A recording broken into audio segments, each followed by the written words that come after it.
കുമ്പളയിൽ വൻ ലഹരിവേട്ട. കാറിൽ കടത്തുകയായിരുന്ന 5 ലക്ഷത്തിലധികം രൂപ വില വരുന്ന നിരോധിത പുകയില ഉൽപ്പന്നങ്ങളുമായി യുവാവ് പിടിയിൽ. കുമ്പള പോലീസാണ് വാഹന പരിശോധന നടത്തി ലഹരിക്കടത്ത് പിടികൂടിയത്. ദിസ് ന്യൂസ് സ്പോൺസർഡ് ബൈ ഗുണമേന്മയോട് കൂടിയ ഉൽപ്പന്നങ്ങൾ മിതമായ നിരക്കിൽ Sreekrishna hardwares, MG road, Kasaragod. Madhur Hidayath Nagar സ്വദേശി അബൂബക്കർ സിദ്ദിഖ് എന്ന 33-കാരനാണ് പോലീസിന്റെ പിടിയിലായത്. രഹസ്യ വിവരത്തെ തുടർന്ന് കുമ്പള ഗവൺമെന്റ് ഹയർ സെക്കൻഡറി സ്കൂളിന് സമീപം വാഹന പരിശോധന നടത്തുകയായിരുന്നു പോലീസ്. ഇതിനിടയിൽ കാറിലെത്തിയ സിദ്ദിഖിന്റെ പെരുമാറ്റത്തിൽ സംശയം തോന്നി. ഇതേ തുടർന്ന് പോലീസ് കാർ തടഞ്ഞു നിർത്തി നടത്തിയ പരിശോധനയിലാണ് നിരോധിത പുകയില ഉൽപ്പന്നങ്ങൾ കണ്ടെത്തിയത്.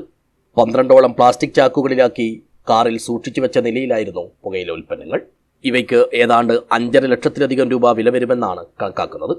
കുമ്പള SI TM ബിബിന്റെ നേതൃത്വത്തിലുള്ള പോലീസ് സംഘമാണ് തിങ്കളാഴ്ച വൈകിട്ടോടെ വാഹന പരിശോധന നടത്തി വൻതോതിലുള്ള ലഹരിക്കടത്ത് പിടികൂടിയത്. മംഗലാപുരത്തു നിന്ന് നിരോധിത പുകയില ഉൽപ്പന്നങ്ങൾ വരുന്നുള്ള കേരളത്തിലേക്ക് കൊണ്ടുവരുന്നുള്ള വിവരത്തിൻ്റെ അടിസ്ഥാനത്തിൽ നടത്തിയ വാഹന പരിശോധനയിലാണ് 5 ലക്ഷം രൂപയിലധികം മാർക്കറ്റിൽ വിലയുള്ള നിരോധിത പുകയില ഉൽപ്പന്നങ്ങൾ പോലീസ് പിടികൂടിയത്. ഇത് സ്കൂൾ പരിസരത്തുള്ള കടകളിലൊക്കെ വിൽപ്പന നടത്തുന്നുണ്ട് എന്നാണ് പോലീസ് കിട്ടിയ വിവരം.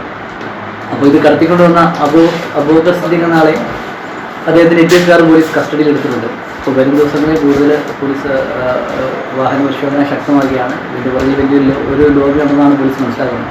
ശക്തമായ നടപടികൾ വരും ദിവസങ്ങളിൽ പോലീസ് സ്വീകരിച്ചു വരും. പിടിയിലായ സിദ്ദിഖ് ഇത് 2ാം തവണയാണ് പുകയില ഉൽപ്പന്നങ്ങൾ കടത്തുന്നതെന്ന് പോലീസ് അറിയിച്ചു. കഴിഞ്ഞ ഏപ്രിൽ മാസത്തിൽ 3 ലക്ഷം രൂപയുടെ പുകയില ഉൽപ്പന്നങ്ങളുമായി ഇയാൾ പിടിയിലായിരുന്നു.